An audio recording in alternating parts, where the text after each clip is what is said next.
Hello বন্ধুরা, আজকে যে টপিকটা নিয়ে আলোচনা করব সেটা পণ প্রথা নিয়ে। কারো মা, কারো বোন,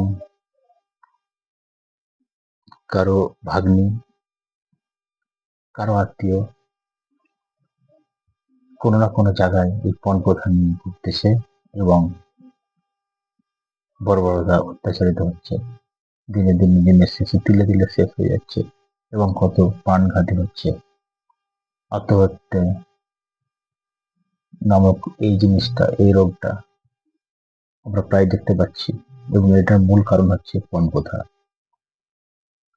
কিছু টাকার